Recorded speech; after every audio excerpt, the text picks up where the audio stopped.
রবিবার রাত মনা তার নতুন বাড়িতে বসেছিল।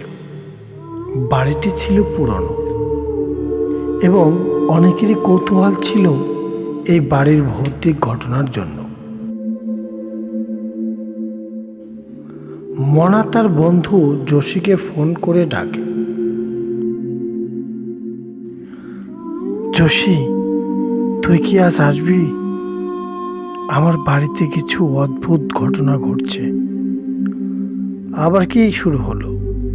তুই তো ভৌতিক জিনিসে বিশ্বাস করিস না। বিশ্বাস না করলেও এসে একবার দেখ না ভাই। ঠিক আছে, আসছি। তবে ভাই, ভয় লাগলে কিন্তু আমি পালাবো।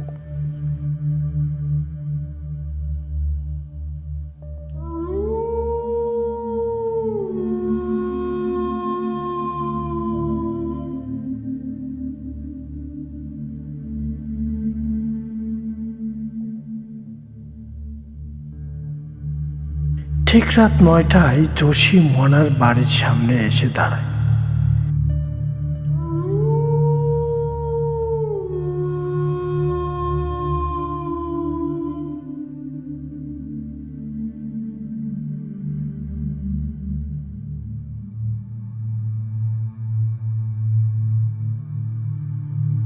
মনা তাকে ভিতরে নিয়ে আসে।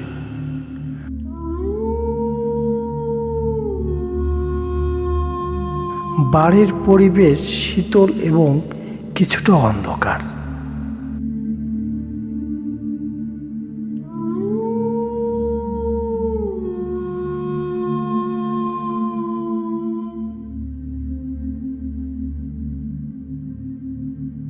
এত অন্ধকার কেন? আলো জ্বেলে রাখ। মনে হয় আলো একটু পুরনো হয়ে গেছে। তবে সত্যি বলছি, আজ রাতে কিছু অদ্ভুত আমি শুনেছি।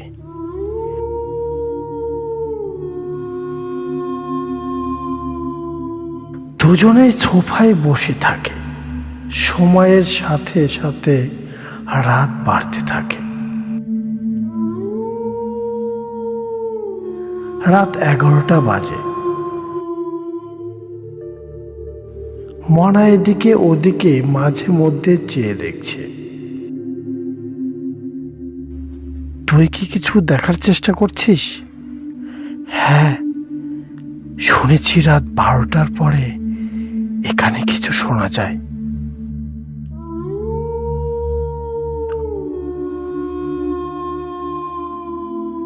হঠাৎ করেই নিচে একটি শব্দ শোনা যায়।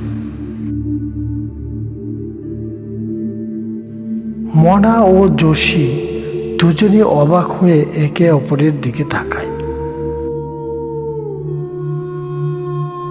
এটা কি ছিল? মনে হচ্ছে আমাদের চলে যাওয়া উচিত।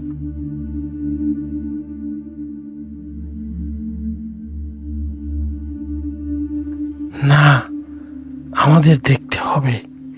চল, ওই পাশের রুমটায় যাই।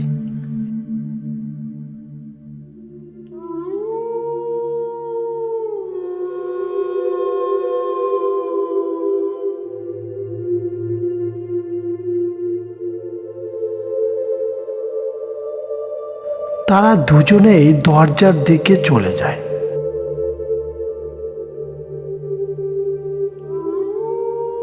কি করব? দরজা খুলবো?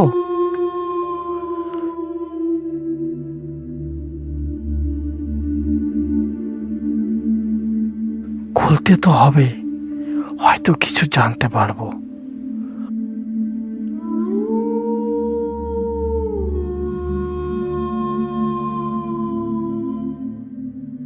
যোশী দরজাটি খুলে দেয়। ঠিক তখনই একটা দমকা বাতাস প্রবাহিত হয়।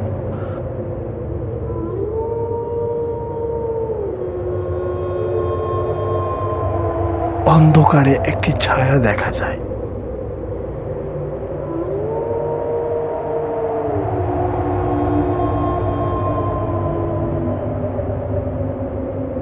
মনা, এটা কি?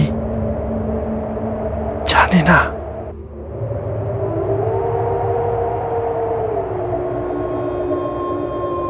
সেখানে একটা প্রেতাত্মার উপস্থিতি স্পষ্ট।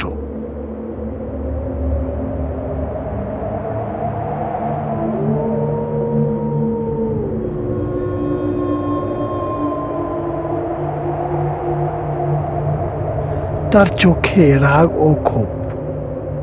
কেন এসেছি সেখানে? আমরা কেবল কেবল কেবল দেখার চেষ্টা করছিলাম।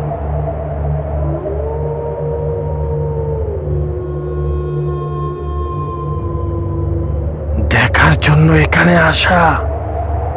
দেখার জন্য এখানে আসা তোমার ভুল। আমি জানি না, আমি বিশ্বাস করি না। বিশ্বাস বিশ্বাস না করলেও আমি এখানেই আছি। চলে যাও।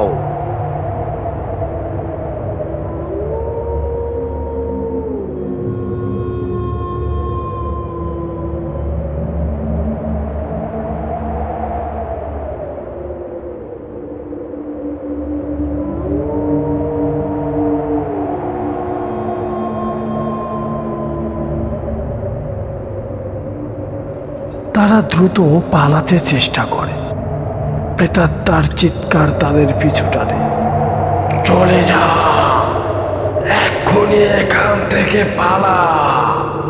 চলে যা, চলে যা। সেদিনের পর মোনা ও যোশী কখনোই সেই বাড়িতে ফিরে আসেনি। রাতের সেই বিভ্রম তাদের মনে রয়ে যায়, যেখানে অন্ধকারের রহস্য অব্যাখ্যাতেই থেকে যায়। চলে যা।